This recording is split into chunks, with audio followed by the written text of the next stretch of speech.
You're born in the Neo-Babylonian Empire. Congratulations, you were born clean.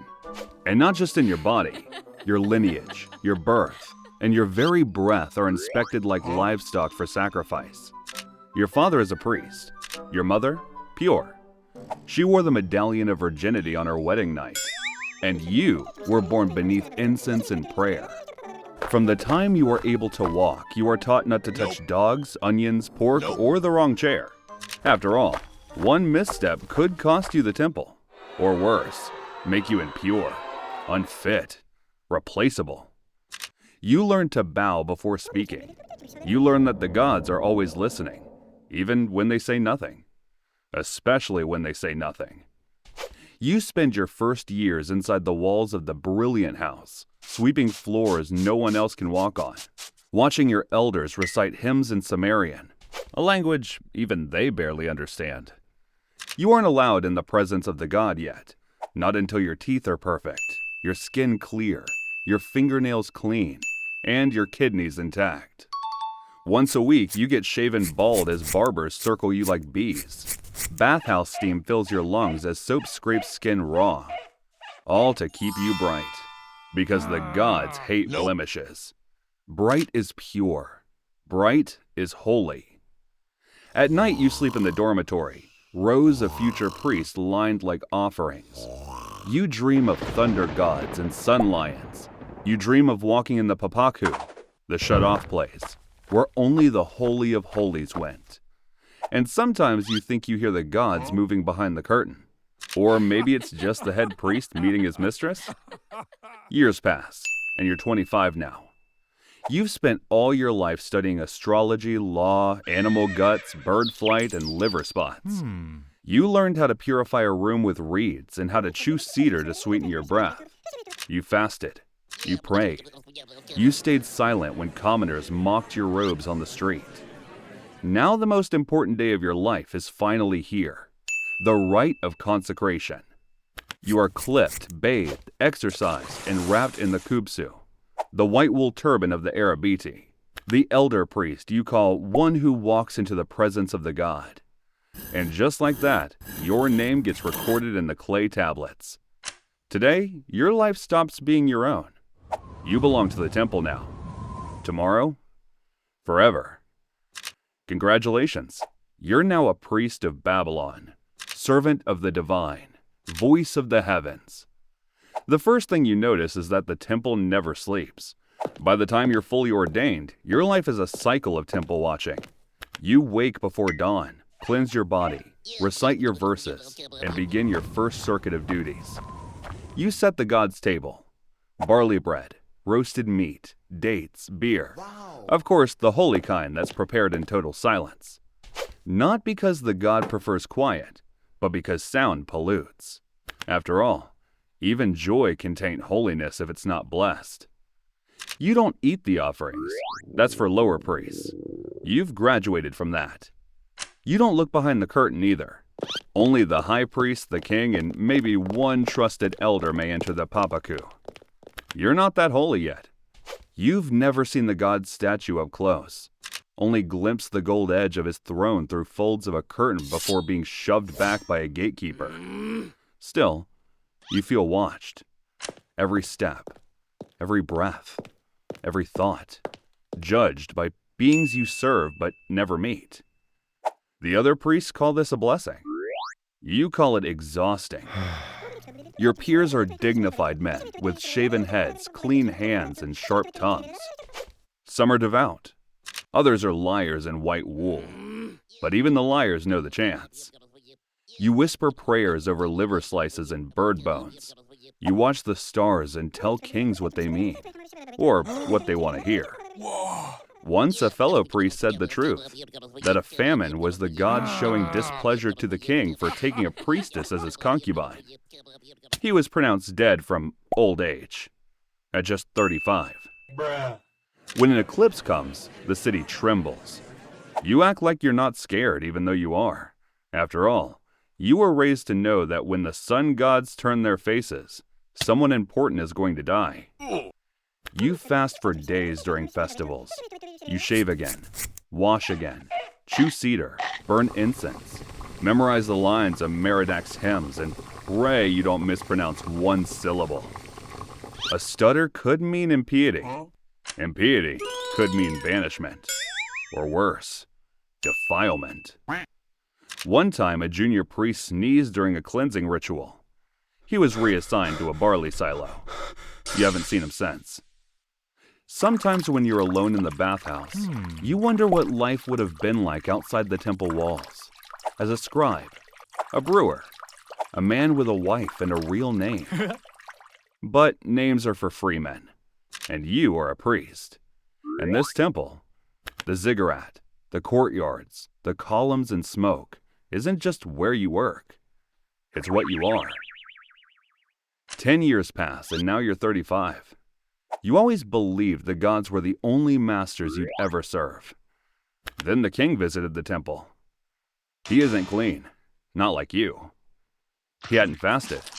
He smelled like wine, sweat, and conquest. But he walked right through the sacred gate, seized the god's hand in a gesture of covenant. And just like that, the divine bowed to the throne. You kneel. So does the high priest. So does everyone. From that day forward, your duties changed. Not on the surface. You still burn incense, recite chants, arrange offerings. But now, you also interpret omens for generals. You bless swords. You draw celestial charts to justify war. A blood moon must be a sign to conquer the north. A storm during an offering. Clearly the god wants the tribute doubled. You hate it. The high priest hates it even more. And soon, princes come to you as much as they come to the gods, while the scribes write your words as if they came from heaven. At first, you don't know why the royals come to you. After all, the high priest is holier than you. You don't even have access to the god's statue. They tell you not to worry, that you're more pleasurable to have around. You worry. You felt powerful at first, but you realize the power is borrowed. It begins to feel dirty, but you can't let it go. You start to see things differently, like how priests who question royal orders are suddenly labeled impure and reassigned to latrine duty, or how a missing ox in the offering herd becomes a death sentence for the lowest-ranking temple boy. Although you still enjoy seeing your peers bow their heads to you in greeting first. One night, the priest named Kalamu pulls you aside. You both join the temple at the same time as children. So, you've got history.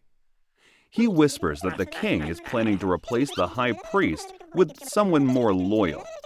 He says the gods were angry with the king, and that maybe it is time to restore the old rituals, the old truth, the real truth. You agree, internally. Externally, you just nod. Now he believes you're in it, whatever it is. A secret circle of robes and whispers, a resistance of sorts. Some want to bring down the high priest. Some want to bring down the king. Most just want to survive, like you. The temple feels colder now. The papaku more distant. The gods more silent. You pour offerings with a steady hand, but your heart beats too loud. You hear rumors that someone spoke too freely in the bathhouse, that another priest was called to a special audience and never returned. You start sleeping in different rooms, changing routes to the ziggurat, avoiding eye contact with the guards at the gate. You used to fear the wrath of gods. Now you fear the ears of men, because the king's hand is beginning to reach inside the temple. Months pass, and the temple's silence has become unbearable. Once, the chambers buzzed with ritual, incantations, footfalls, offerings sizzled on sacred flames. Now, everything echoes. Conversations die mid-sentence. Laughter vanishes. Every priest speaks in whispers, if at all.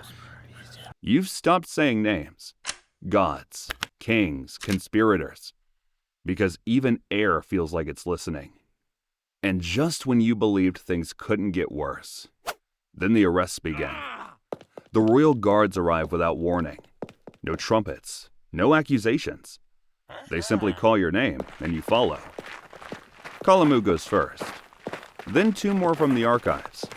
A young apprentice who asks too many questions. The bathhouses fall silent. The barbers shake as they shave you. You dream of blood in the purification pools. At night, you check your door 3 times, then move your bedding to the corner, then stop sleeping altogether. You keep doing your duties, hands steady, face blank. You've memorized the stars, read the omens. You know exactly what's coming. And then one morning, you're summoned. Not by the king, by the high priest.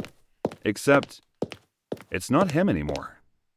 The new one, chosen by the palace, wears the same robes, but not the same soul. He speaks in rehearsed phrases, praises the king too often, smiles too wide. He tells you the gods have revealed traitors in your ranks, that justice is coming, that your continued loyalty will be rewarded. Says it's all thanks to Kalamu. And that's when it dawns on you. Kalamu never returned. Every other person called never returned. You feel sick, but you nod, say the right words, bow at the right time. But inside, something shatters.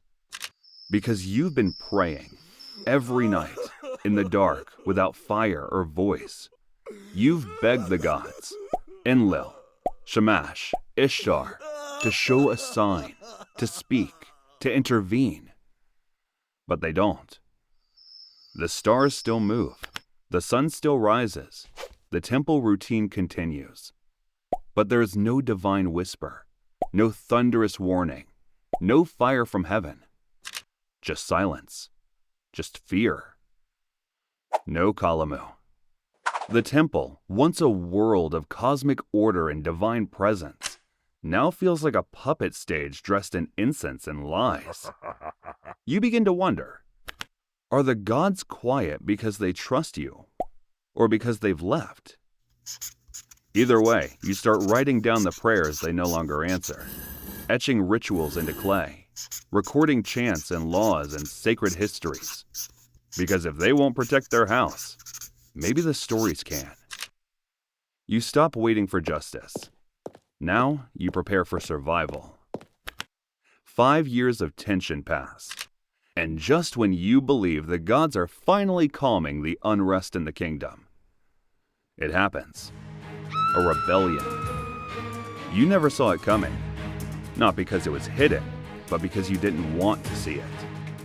You convinced yourself that Babylon was eternal, that no matter what king sat on the throne, the temple would endure.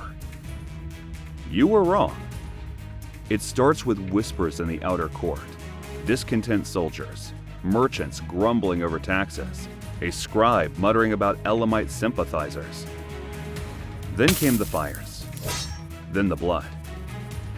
The rebellion tears through the city like a sandstorm made of blades. You don't know which side you're on. You only know the priests were forced to bless the king's rule last Zagmuku, which in English is just New Year's celebrations. That your name is on a list somewhere. That you wear the wrong robes. That the rebels are against the king. The ziggurat burns first. Not the base, no. The rebels are too poetic for that. They set fire to the top. Smoke and flame descent like judgment. The gods themselves, once housed in golden rooms behind sacred curtains, are dragged out and smashed in the streets. Eyes carved from jade stare blankly from the gutter. You run, not because you want to survive, but because you want to save the tablets, the prayers, the records. But the library is already ash and shattered clay. Your hands bleed trying to piece fragments back together.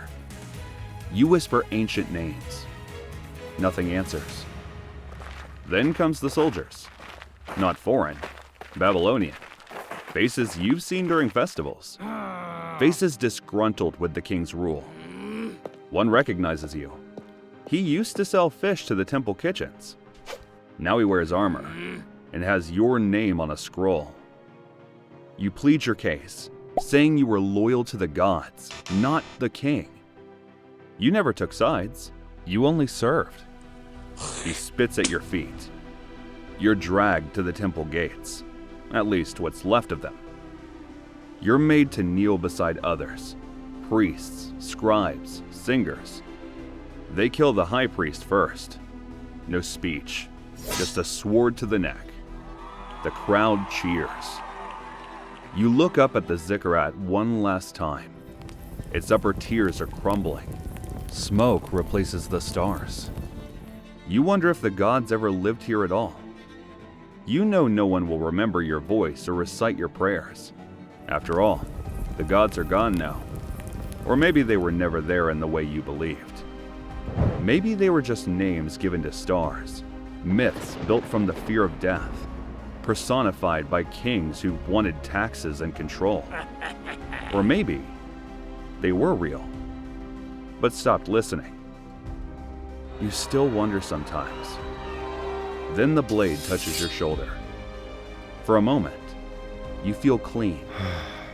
No more rituals, no more fear, no more pretending the silence means something sacred. Just stillness. Centuries pass. Your name is lost, scattered like burned scrolls in temple winds. The temple? Buried under layers of conquest. Babylon falls, then rises, then falls again. And what's left of the ziggurat is a pile of bricks tourists point at and mispronounce.